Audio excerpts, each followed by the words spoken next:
Hello à tous et j'espère que vous allez bien, bienvenue dans cette nouvelle vidéo. Aujourd'hui je vais vous expliquer les 3 étapes selon moi pour démarrer une démarche minimaliste. Vous le savez, je suis une personne qui a peu d'affaires et du coup je me considère comme minimaliste. Encore une fois, pour moi minimaliste ce n'est pas d'avoir 5 pantalons, 5 t-shirts ou un nombre de quoi que ce soit. Chacun voit le minimalisme comme il l'entend, c'est-à-dire au moins avoir des choses qui sont vraiment utiles, qu'on utilise au quotidien et ne pas avoir des choses inutiles qui traînent dans la maison, qui encombrent l'appartement, la maison, notre lieu de vie et qui encombrent aussi notre esprit. Donc l'objectif dans cette vidéo c'est vraiment, si vous souhaitez avoir moins de possessions, avoir des choses vraiment uniquement les choses qui vous sont utiles dans la vie, de suivre ces petites étapes pour peut-être arriver à une démarche plus minimaliste. Alors la première étape pour moi c'est de savoir pourquoi on le fait, pourquoi on veut faire cette démarche, pourquoi on veut avoir moins de choses, pourquoi on veut être ce qu'on peut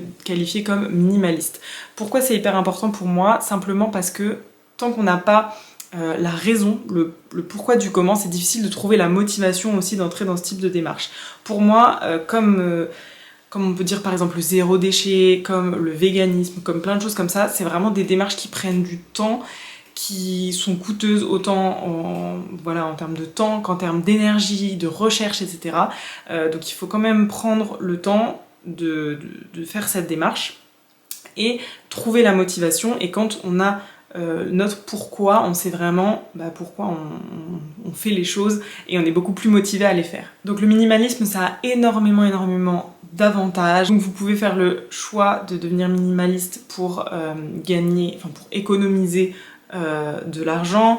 Vous pouvez faire le choix de devenir minimaliste pour par exemple y voir plus clair dans votre maison, être plus au clair dans vos pensées aussi, parce qu'on sait très bien que quand on range sa maison, quand on y voit plus clair dans toutes ses affaires, c'est beaucoup plus simple à vivre aussi dans la tête. Ça peut être pour retrouver facilement des affaires, pour gagner du temps, ça peut être pour diverses raisons.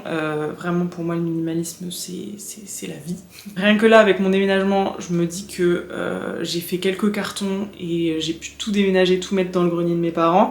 Rien que pour ça, de me dire que j'ai pas 400 000 choses, et encore je pense que j'en ai encore trop et que je vais encore faire du tri, mais c'est je trouve un bonheur rien que de savoir qu'on a peu de choses qui nous sont utiles et qu'on n'a pas des tonnes et des tonnes d'affaires qui nous attendent dans un coin. Et quand c'est forcément dans un coin de notre maison, c'est dans un coin de notre tête aussi. Donc cette pression de se dire qu'est-ce que je vais faire de toutes ces choses, je n'en veux pas. Donc mon premier conseil c'est vraiment de savoir pourquoi vous faites ça. Ce qui est par exemple de faire des économies, ça peut être si vous avez un gros projet.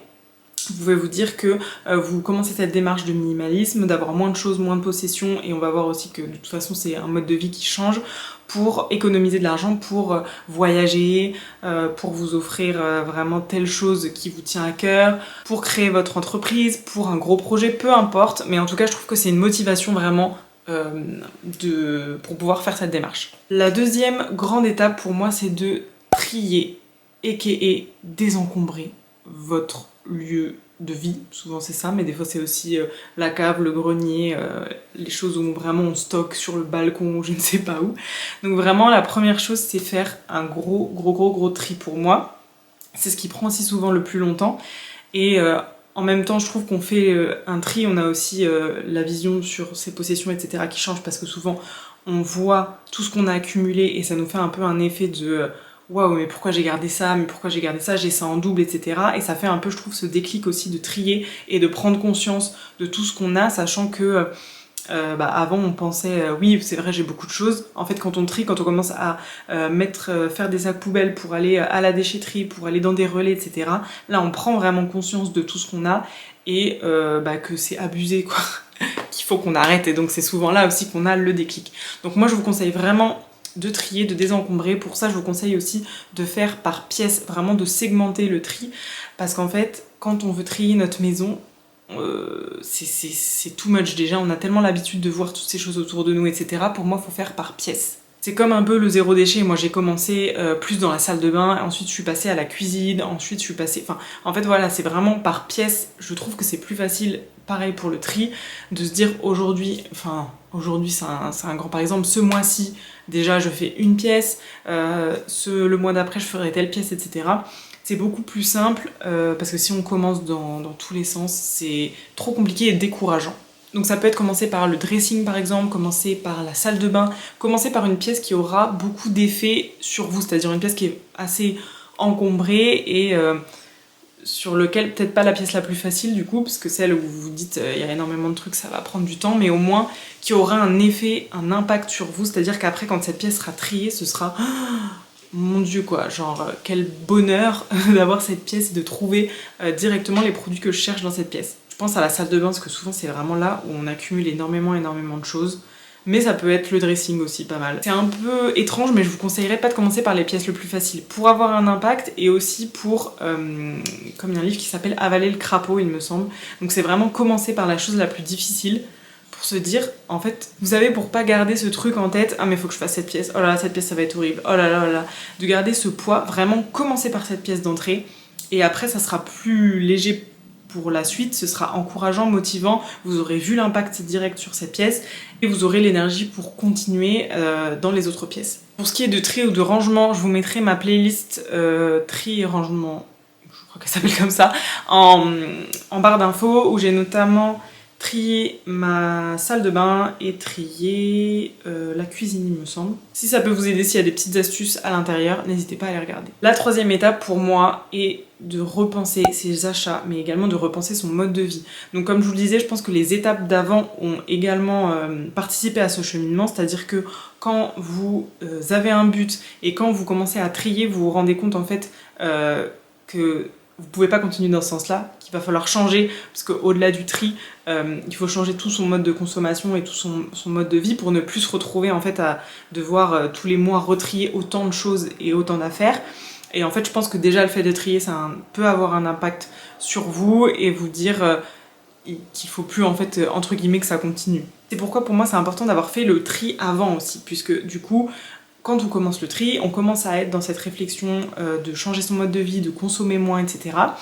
Et petit à petit, notre déconsommation se fait naturellement puisqu'on voit ce qu'on est en train de trier et on commence à du coup de moins en moins acheter d'affaires, etc. Et surtout, les affaires qu'on achète, les produits qu'on achète sont faits avec un œil nouveau. Et donc c'est l'occasion de repartir de zéro avec des achats vraiment qui nous correspondent autant au niveau qualité, au niveau valeur, tout ce que vous voulez, mais de faire des achats différemment, donc du coup un peu plus conscients, beaucoup plus réfléchis pour éviter de se retrouver dans cet encombrement qu'on avait en fait auparavant.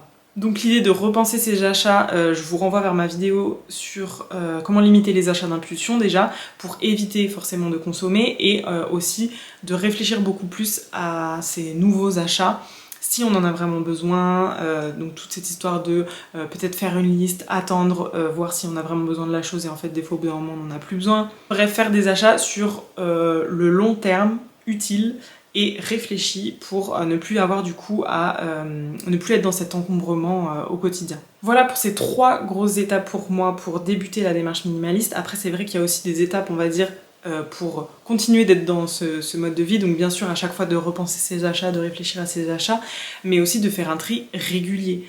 Et en fait, ça c'est vraiment quelque chose dans lequel il faut prendre l'habitude de ne pas laisser s'accumuler les choses. Moi c'est vraiment quelque chose que je fais, notamment avec toutes les affaires d'Alma en fait.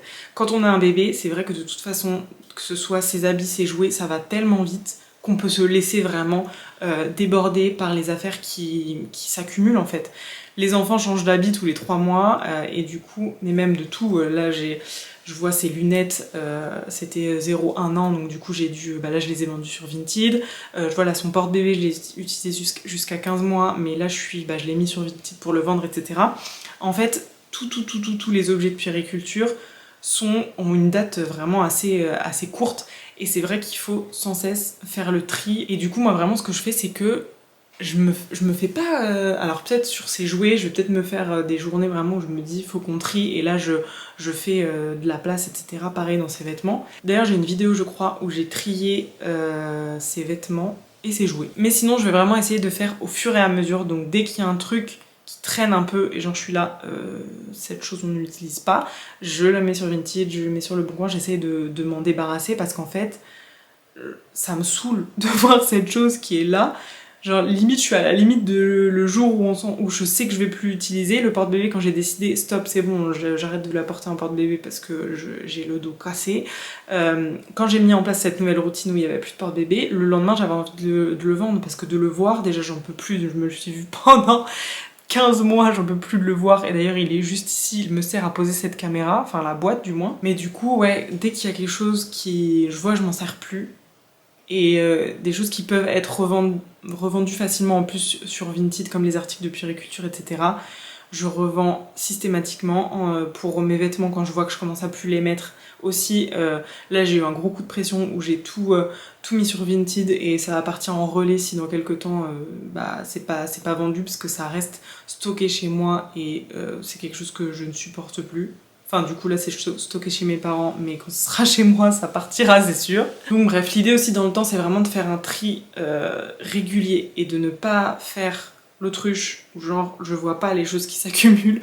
Vraiment essayer d'être au clair et de regarder, et dès qu'il y a quelque chose que vous n'utilisez plus, de le vendre ou de vous en débarrasser, parce que c'est vraiment l'accumulation qui fait qu'au bout d'un moment on se dit va falloir que je trie et ça va me prendre du temps, alors que si on le fait petit à petit au quotidien, c'est comme tout, ça passe mieux. Voilà pour ces petites astuces, conseils et étapes pour débuter le minimalisme. J'espère que ça vous aura été utile. N'hésitez pas à me dire en commentaire si vous avez d'autres astuces pour débuter cette démarche ou pour continuer cette démarche. Et je vous retrouve très prochainement pour une nouvelle vidéo. Ciao!